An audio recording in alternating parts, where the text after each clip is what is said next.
Om Sai Ram. This is a reading of the Vishnu Sahasranama, and this is being read from a book by Swami Chinmayananda called 1,000 Ways to the Transcendental. In each chapter, I'll be reading 50 of these glorious names of the Lord Vishnu, along with possible meanings and implications of each name. Number 351, Riddha, one who has expanded himself to be the universe. In short, one who has manifested himself as the entire world of plurality, constituted of the finite things of the cosmos. Number 352, Vriddhatma, the ancient self. In the self, there is no concept of time, it being beyond the intellect. But here, by the term Vriddhatma, it only means that he was the self before all creation. It is only after the creation of time that we are capable of saying and indicating him as the self of the various living creatures. He is the first self, meaning he is the self whose manifestations are the world of plurality. Number 353, Mahaksha, the great-eyed, meaning the eyes that can not only see the world of objects but also x-ray through them and see all that is happening deep within the bosom of all creatures. He is the great eye, seeing all at all times, as he is the consciousness that illumines everything at all times in all bosoms. Number 354,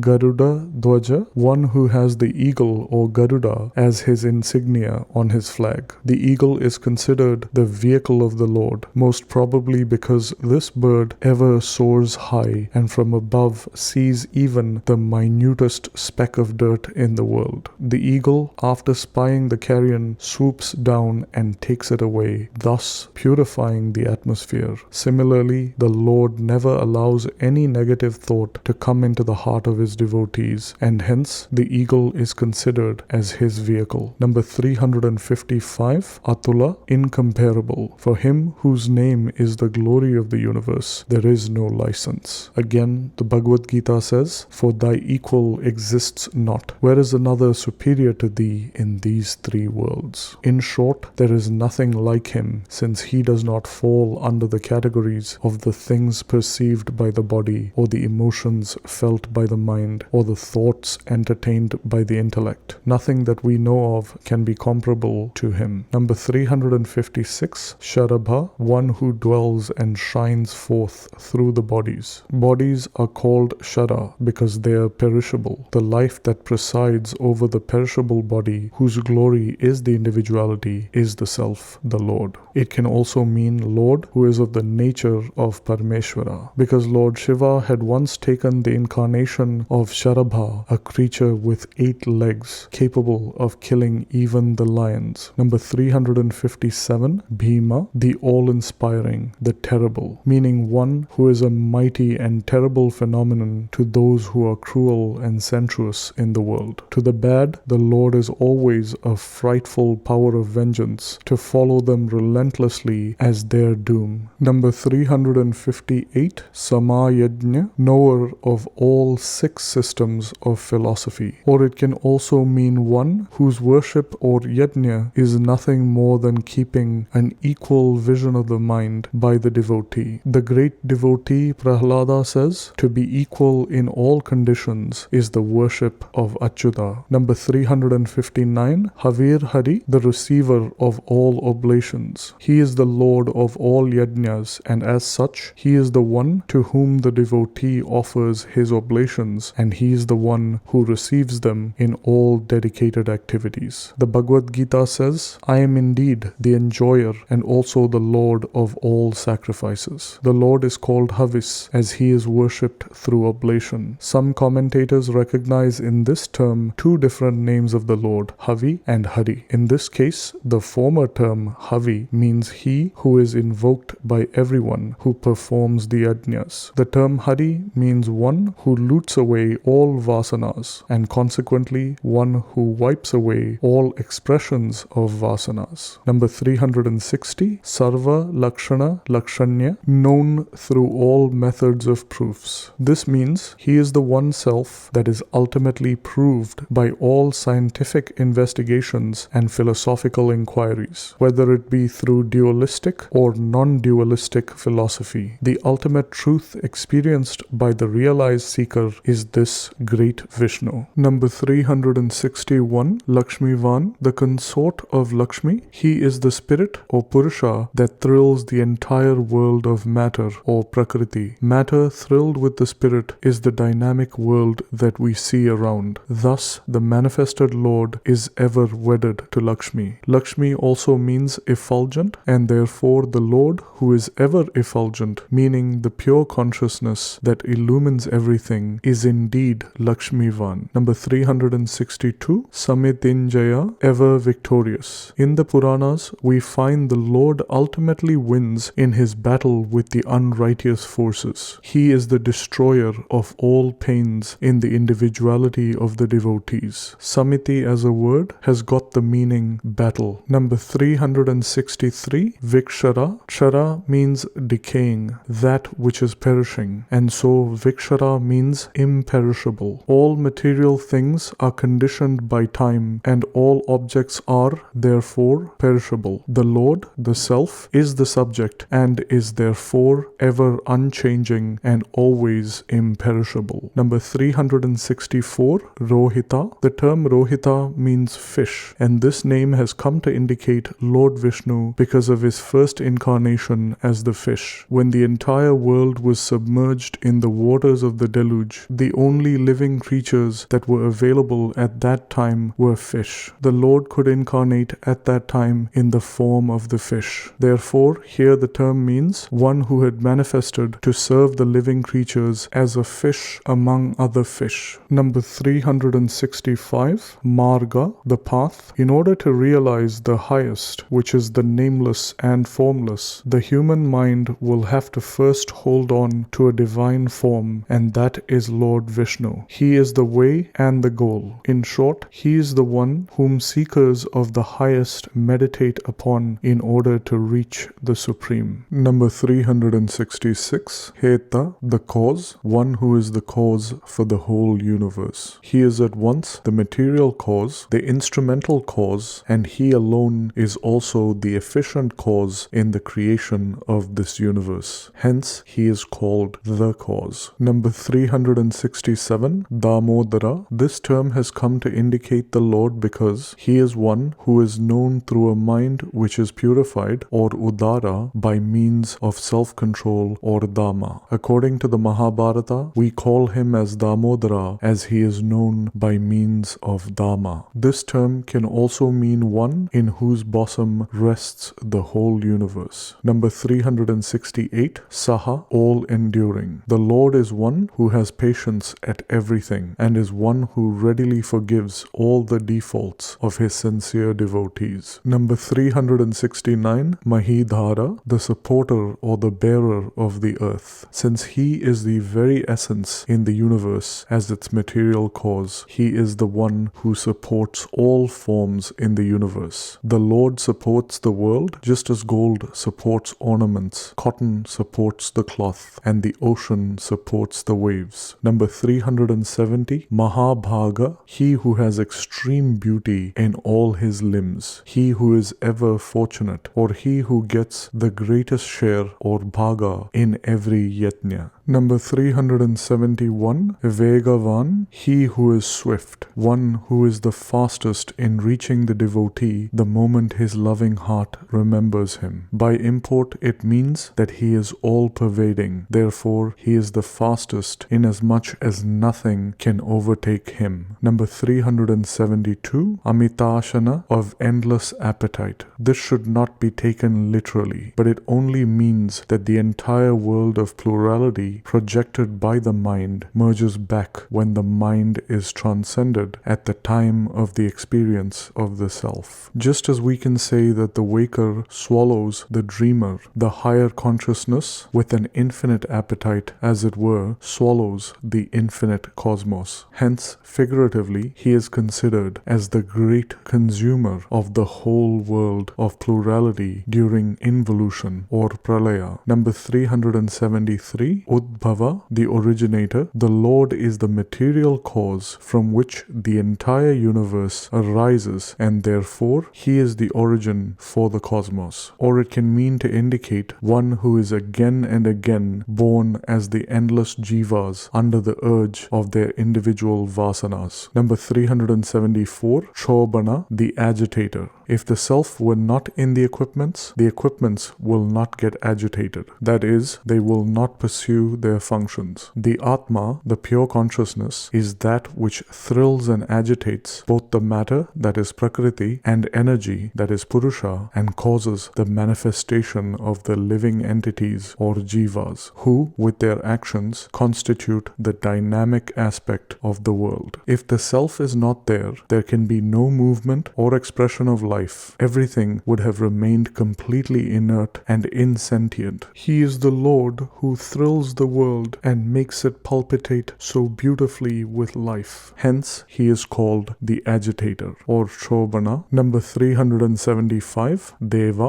One who revels is Deva. The term Divyati in Sanskrit also means to conquer, to shine, and to praise. Therefore, Lord Vishnu is rightly called as Deva because he sports through his play the greatest creation, sustenance, destruction play. He functions in all beings as he shines as the universal consciousness, and he is praised by all the devotees. The Shvetasvatara Upanishad indicates there is only one Deva. Number 376, Sri Garbha, containing all glories within, one in whom exist all glories. The glory of the Lord is the universe, and this universe resides in him, and therefore all powers and glories that are manifested in the universe are also ever in him. Number 377, Parameshwara, the Supreme Lord. The fanatics generally interpret the word to mean the only Lord, in the sense that all other concepts of God are wrong. The large-hearted, tolerant rishis of old could have never meant such a meaning. It could only mean that he is the supreme consciousness whose expressions are all the deities. The term Ishvara indicates both might and glory. Therefore, Parameshwara means one who is omnipotent and all glorious. Number 378, Karanam, the instrument. That which is most useful in fulfilling any piece of work is called the tool or the instrument. For the creation of the world, he is the instrumental cause, or Nimitta Karana. Number 379, Karanam, the cause. By the earlier term, it was indicated that he is the instrumental cause for the whole universe. Here now, by this term, it is indicated that he is the very material cause of the universe. Since the term literally means the cause, it can mean not only the material cause, but also it can suggest the instrumental cause. In the former case, it would mean he from whom the whole universe arises, and in the latter sense, the term is interpreted by some commentators as he who causes the universe to emerge. Number 380, Karta, the doer. He is the one in whose presence alone all activities are possible, and hence, by a transferred epithet, though the doings all belong to the equipment, the self is called the doer, one who can freely perform all the functions of creation, sustenance, and destruction is the doer. Number 381, Vikarta, one who creates the infinite varieties that constitute the universe. It can also mean one who has created out of himself the endless self-manifestations of incarnations. Number 382, Gahana, the unknowable, one who cannot be comprehended by any of the known instruments of knowledge, one who is not an object of perception, but is the very subject and the perceiver in all sense organs. Number 383, Guha, one who dwells in the cave of the heart, meaning one who is the very core of every living creature. He is concealed within the equipment, and hence he is described in our scriptures as one who dwells in the cave of the heart.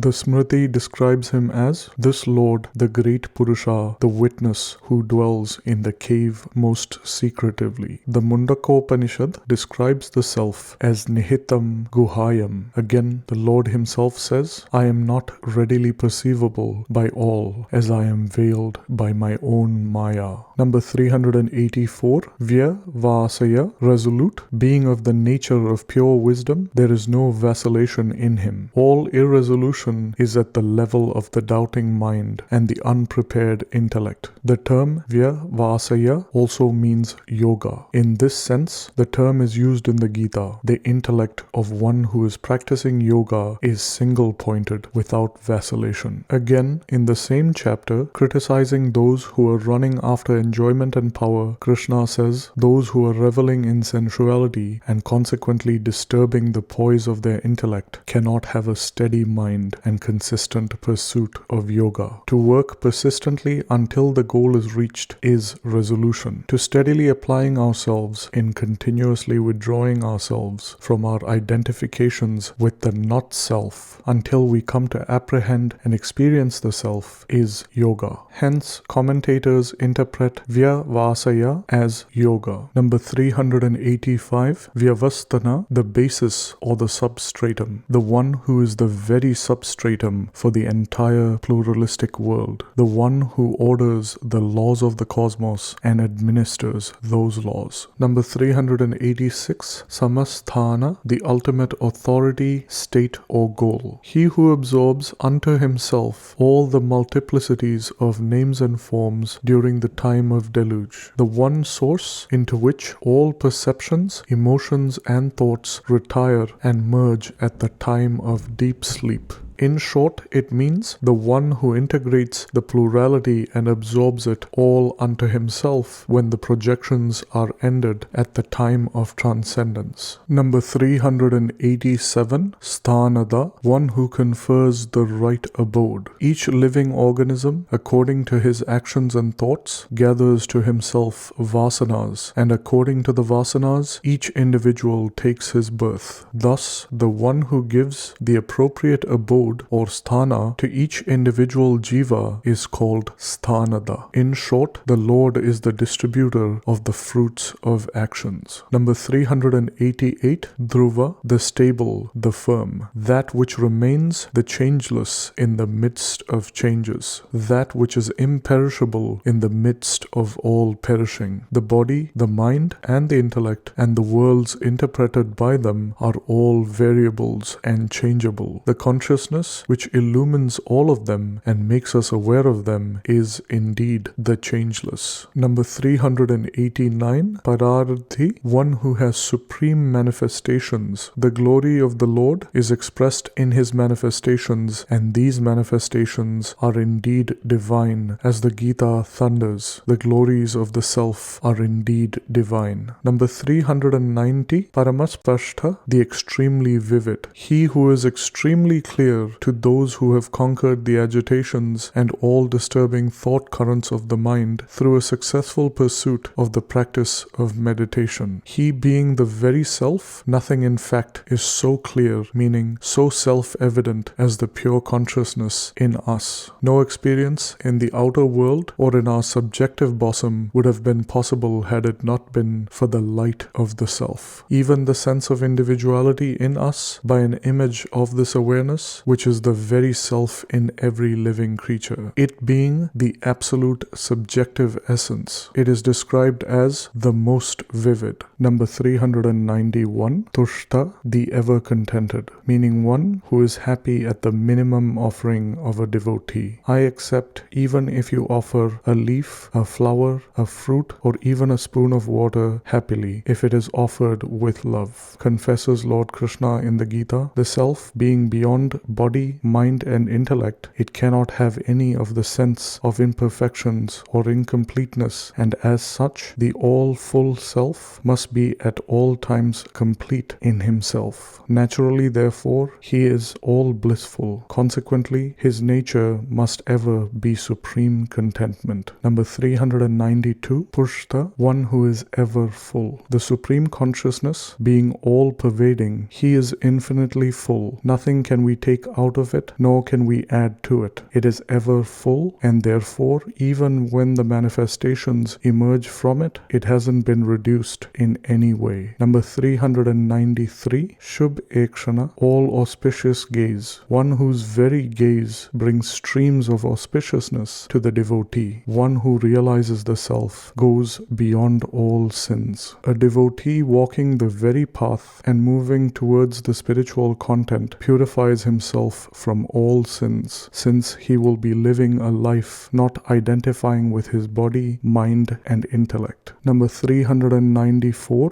Rama, that which revels in every form, or that in which all yogis in their meditation revel. In Padma Purana, it is clearly defined. In him who is eternal bliss, pure consciousness, and endless, the yogis revel. Therefore, by the term Rama, the Supreme Self is indicated. The term can also mean one who has a compelling charm about himself, he who is the most handsome. Number 395, Virama, he in whom the creatures rest, the abode of perfect rest, having reached which there is no return into the realm of experiences. That state is called Virama. Some commentators recognize in this term a meaning, he, Ishvara, in whom the whole world of plurality merges during the deluge. Number 396, Viraja, passionless, one who is not associated with the agitations of the mind. The mind gets agitated when it identifies with the sense objects of the world outside. The Atma, the self, in its pure nature, has no such identifications, and therefore he is recognized as passionless. Number 397, Marga, the path. There is no other way to know him. For complete liberation, there is no way other than realizing the self, that is Sri Narayana. Number 398, Neya, the guide, the conductor. He who guides and ultimately takes the seeker to the reality is Lord Narayana, the Sagun Brahman. Through surrender to Narayana, the devotee develops the integration within, and when fully integrated, he becomes the meditator, and through meditation, the highest is achieved. Therefore, Vishnu is indicated here as the conductor. The term can also mean one who is fit to be conducted to the highest. The individual ego is that which tries to realize its own real nature, the self. The very individuality, or jiva, who is fit to be led towards the gateway to the higher consciousness is the one that has removed its false attachments and is held in animated joy in meditation. In essence, such a jiva is nothing other than the Supreme, and therefore the Supreme is thus called as the jiva. Number 399, Naya, one who leads. When such a true devotee slowly and steadily gains his detachments from the outer world, he moves himself more and more into the higher and subtler states of consciousness. The one who leads such a seeker is again the grace of the same self, that is Atma Bala. Number 400, Anaya, if the ego is led by the Lord to the highest, then once the supreme state is reached, it has none to lead or guide it. The Lord guides all, but there is none to guide him. This is because he is all-pervading, and therefore he needs no guide to lead him to himself, as he is everywhere at all times. Om Sai Ram, and this brings us to the end of names 351 through 400 of the Vishnu Sahasranama.